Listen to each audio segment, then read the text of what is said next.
Steve, what is your sort of perspective after the FA Cup defeat as you prepare for this crucial derby game against Barnsley? Well, first and foremost, they're two separate identities, aren't they? The commonality is that we are Rotherham United playing football, but they're two clearly separate identities. If you said it was a horse race and it was a Grand National, we've fallen at the easiest fence because that was Cheltenham, and we've got the most difficult fence, Beechersbrook, to come. So from that point of view, it's a real tough away game. I think it's well over 50 years now since Rotherham United has had a win at Barnsley, and that, not that they've been there lots of times, but it probably educates you how tough the challenge is. But our thoughts in terms of league form remain that we've been ish as a start, and that's as best we can describe it. And I see clubs 1 or 2 points above us in the table and talking about they've had a great start. We arguably bigger resources and all the players and most of the players available. So we have to also say that we need a positive run between now and Christmas to put ourselves in a good position in January. Do you feel fans are at a point now where they almost are demanding to see consistency and improvement in results? I've said it before, this is supposed to here for 2 years of nonsense, absolute nonsense, home and away, on an ongoing basis. And our job initially was to come in and reverse that, and it's probably as hard a task as you could wish to take on. I hear managers taking on hard tasks. This has been harder task as any we've ever known. We always knew we'd have inconsistencies. We probably never thought we'd have the injuries that we've had to the key players that we've had. I think we said 4 or 5 of the players we signed were out at one point. Some of them still out. They're big players for us. I only said to a member of the press yesterday, I've not at one stage of the season I've been able to put my best team on the pitch, who I would consider, and Paul would consider, to be our best team. But I understand why some supporters will be on the verges of writing it off. But it's amazing if what 3 points at Barnsley does. Top 10 and we're rubbish. Okay, let's see where we go from there.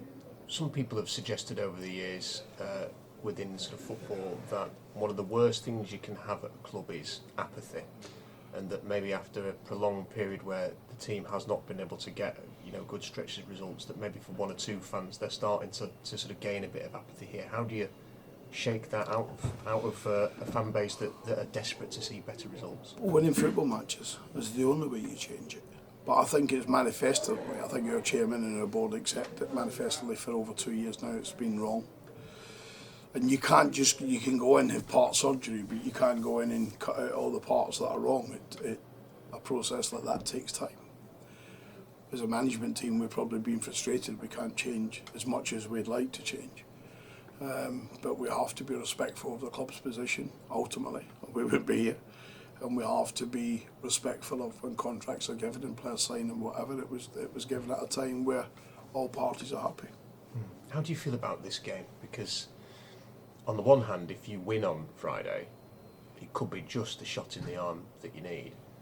But if you lose at Barnsley, there's going to be a reaction to that, isn't it, with it being a local derby? I think there's always a reaction. I think there was a reaction after Cheltenham, wasn't there? There's going to be a reaction. There was a positive reaction when we beat Stevenage and we beat Huddersfield, etc. There's going to be a reaction. I think the fans also understand that away at Barnsley in isolation would always be a game the fans would identify as being tough. It wouldn't matter whether it's Rotherham United, whether Barnsley had been in the same league as Sheffield Wednesday and Sheffield United. Those managers would recognise that going to Oakwell is going to be tough. So I think there's that as well. We have to focus on just purely being positive. We win, we're near the top 10 if not in it. And I keep saying with an each start. So we've got lots to build on. But we always said it, we have to be in and around that little pack, if you like, when Santa comes calling. How do you capitalise on the fact that Barnsley have not got the best home record, and have you been able to identify any ways that you can exploit that? Yeah, of course, our homework into Barnsley has been meticulous, like it is most weeks, and we'll go through that with the players today and again pre-match tomorrow. So our planning and going through situations with the playing squad and the coaching staff will will be right. There'll be areas where we feel we can exploit one or two weaknesses. But they're a good team. They've not been. Their home form is probably suspect at times, but they've got really good players. They've got a manager who I think the world of. I spent a lot of time with Darryl when he had some travesty in his life a couple of years ago. I spent a lot of time with him and his partner. So we want to go there and we want to put in a good performance. We want to get the points and settle everyone down. Do you know Darryl Clark quite well then? Yeah, I know him well. I spent a lot of time with him when he sadly lost his daughter, and it was a horrific time particularly for him at the back end of his time at Oakwell, and we spent lots of time meeting, talking, having a beer, whatever it took. We'll embrace each other before and post game. You want to win, I want to win. It's the nature of both of us. It's the South Yorkshire derby, Steve. Is there an expectation from you, and will you be sort of stressing this to the players, that there's a level of intensity, effort, fight that is required from a game like this? Yeah, I took the opportunity yesterday to look back at some of the derbies from last year for Rotherham. Horrific watching. And if you're a Miller, you're hanging your head, aren't you, sneaking out of Sheffield and places like that. So, but we have to go to Barnsley. We have to be bright. We have to be purposeful. We have to put in the type of performances that we displayed against Reading, that we displayed against Huddersfield, Bristol Rovers, for example, who didn't get out of the half. We have to put in that type of performance to get in and out of the game, because as teams fine going to Barnsley, they might go there and get a point, but there's not many go there and collect all 3 points. So we know it'll be tough, but I love local derbies.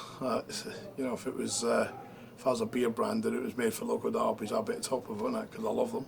It brings passion, it brings commitment, but we need that from our players more than ever. We'll certainly get it from the supporters. They've been incredible.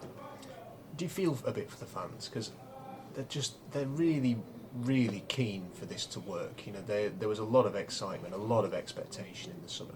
And there's still time, Steve, for this to turn around. The league is so tight, but how desperate are you to give them what they want? Yeah, listen, we'd all love to be where Wycombe are, where Birmingham are. Birmingham was also in transition, but with £30 million to spend. We've been in transition.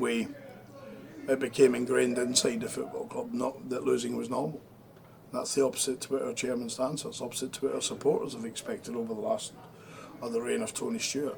The expectation most weeks is you'd win a football match. And it became, for 2 and a bit years now, the expectation is, well, we'll get beat Saturday and we'll go for a beer Saturday night, I'll take the wife out, I'll go home, and whatever it is. So we have to work damn hard over a period of time to resurrect that. But the facts are, I do read a lot of managers, not a lot of chairmen, of good clubs, and they're happy where they are. They're content with that. They get 1 and 2 points more than us. We're a million miles away from where we need to be, but we live in a world where we know. Has it been tougher than you expected? Because I think in the last season, right in saying you thought we're going to go for promotion. This is going to be a team. We'll be up there next season, and now it feels as if you're talking about this might take a bit of time to get to where. No, we'll finish up there. Is that fair? No, we'll finish up there. You're putting words about. We'll finish up there. What I'm saying to you, there's a process to get there. There's lots of things that we'd love to have done that we can't do because we have to be respectful for contracts and different things. We'll finish up there. Our aim has always been that this comes in 2 stages. It comes where we're in a period of transition, trying to organise and do things, and keeping the group. If you go back and look at what words carefully in the summer, says we'll be up there, but we have to be in and around that group as we go past Christmas and into the New Year period. And as always, we'll affect change to affect the team, the starting team, if you like. So from that point of view, we know that 3 or 4 wins between now and Christmas will put us in that area of the table where we need to be. And statistically, we will be stronger in the second part of the season. And if we get the big players on the pitch on a more regular basis, it gives you a bigger chance of winning. I'm looking at certain teams who are just getting through with everyone fit. Yet there's 1 or 2, maybe 3 clubs in the league that have been badly affected. We're one. So we need to have a little period, and a lot of that's just to do with luck. Finally, is there any update on the injury situation? Is there any good news there? coming out before this Well, game? we had 3 or 4 players playing the reserves on Tuesday, and we'll know principally when we train properly back today how they've come through, and if but we'll know that more later today whether they've come through. There's obviously a long way away from playing a reserve game on a training pitch at Accrington to playing in front of a good crowd at Barnsley and a local derby where the atmosphere should be electric. So we need to make sure that those boys are ready. Thank you. Thank you. Steve, you alluded to inheriting some players who are already under contract. I mean, you made 14 signings, so to a degree it's your squad, but not entirely your squad. Does that frustrate you? Yeah, of course. It frustrates you in the sense that people think it's been a clean sweep, but a lot of them had to be squad players leaving, squad players coming in because you don't have the bigger resources, if you like, to get attracted to 1 or 2. But I have got no complaints. We went and signed people like Sean Raggett. Everyone in the league wanted him. Everyone. We went and signed John Clark-Harris. He had offers from the Championship. Everyone wanted him. We went and signed Joe Rafferty. 4 or 5 of the top league clubs wanted him. Liam Kelly wanted him. But arguably we've been without those players. John has been out and then back out. Raggett's hardly played, as we know. Joe Rafferty missed a long spell. Liam Kelly's just returning from a spell. They're big players to be without. So when I say it, sometimes something's ingrained in a place, but what was ingrained in here was the feeling of our losing becomes acceptable. And when you react as a management team to losing is unacceptable, then sometimes that's a big hurdle to overcome. Yeah, derby tomorrow, 3,000 Rotherham fans there. You can use that to advantage, can't you? Start well, get them going. Yeah, I think it's important we start well. It's important in every game you start well. I've never doubted our supporters. No one has to tell me that the Rotherham supporters can be really critical and really hard on us when it's down. But you only had to leave and go home at the weekend and hear what people were saying about Sheffield Wednesday, who I think is a good side, top manager, and they got battered a bit, but it's ingrained in South Yorkshire, it's ingrained in Glasgow. You know, you're singing from the heavens when things are good. Our supporters have had it far too long. That is the big difference. Our supporters have had it for 2 and a bit years now, where they turn up and there's probably more expectation. It would be nice to win rather than we will win. And that's what we're trying to change. When you've had an injuries and you've missed time, but just how frustrating is it for a player, especially when you come to a new football club? Yeah, it's obviously frustrating to miss a period of games. Obviously, before the injury, I felt like I was getting into a good stride.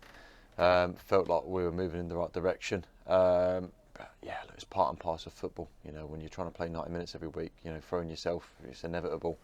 In any squad, you know, for any team, there's always going to be injuries. But you know, obviously, you do everything that you can for it not to be yourself. But look, I'm happy to be back fit now, and looking forward to playing games and trying to help the team move forward this season. And do you feel close to 100% where you feel comfortable going out and not feel like you're going to have another setback or anything like that? Yeah, no, 100% confident. Yeah, absolutely. Like I said, I've done a lot of hard work with Chris the physio to get myself back fit. You know, I've been training for a few weeks now, so yeah, I feel 100% fit. And you know, like I said, just looking forward to trying to play games. And you know, that's not in my mind at all. Yeah, that's probably the furthest thing in my mind. Just looking forward to, you know, like I said, trying to get a result come Friday night. As someone who has had success in his career and has enjoyed promotions and everything, how does this team get it going this season? Confidence is massive. I really, really believe that. You know, taking responsibility. You know, as a team. Like I said, the difference between a successful team and a team that's struggling sometimes, it can just be confidence. And like you've seen when we've picked up some results, you know, other results have gone with it. But it's about being consistent. You know, it's no good us turning up one week and, you know, getting a win and then the next week, you know, performing poorly. Yeah, I think one of the key things to being successful is turning up every single week, putting in a proper good performance every week. You know, people knowing their jobs and their roles, and you know, being really ruthless when it comes to both areas of the pitch, where when we're attacking, when we're defending. You know, and I think one thing that all teams who end up at the top of the league have in common is clean sheets, and that's something, you know, we really need to try and work and improve on. You know, as a team as a whole, because you know, clean sheets don't just come out because of the defenders and goalkeepers. It's when the whole team's working together, you know, for that win. As someone who's been at a club where, you know, to all of us on the outside who I'm sort of followed Coventry, you don't have the success that that club had without sort of everybody being connected, everybody pulling in the same direction. Is that happening here at the moment? Is that preventing? We've got a lot of new players coming together. You know, there's been sort of good performances, bad performances, good results, bad results. Are you kind of all on the same wavelength? Yeah, I mean, look, I probably agree with you. It has been up and down. Like I said, there's been some games this season. You know, I go back to even the Bristol Rovers game, which we should have won and we drew. The Huddersfield game, you know, when we look, you know, we're performing really well. You know, we limited the opposition to nothing. And then there's been other games where we've turned around and gone, you know, that's unacceptable. You know, it's really poor. And I think when you're touching back to obviously success you've had in the past, you know, there's always been, I think it's probably something that evolves over time. There's always been, you know, that core to the team, you know, a good spine of the team, where everybody's together and everybody's working in the right direction. And like I said, it's been a massive turnover in players, but at the same time, you know, we've had a number of months together now, you know, and as a team, we need to start, you know, really putting in performances and, you know, start getting ourselves up that league and, you know, start putting Rotherham back to where they belong, because obviously that's the expectation, you know, where Rotherham have been in previous years. You know, he's trying to get the club back to there and trying to get the, you know, put the smile back on the fans' face, you know, and everybody, you know, in this building wants to do that, you know, and it's something we want to work tirelessly towards. Yeah, the fans have. Obviously, you weren't here. They had a difficult year last year, obviously, the relegation, and I think there was a lot of hope that with the signings and the players that had come in and Steve Evans coming back, that this was going to be one of those seasons where, you know, they have a promotion push.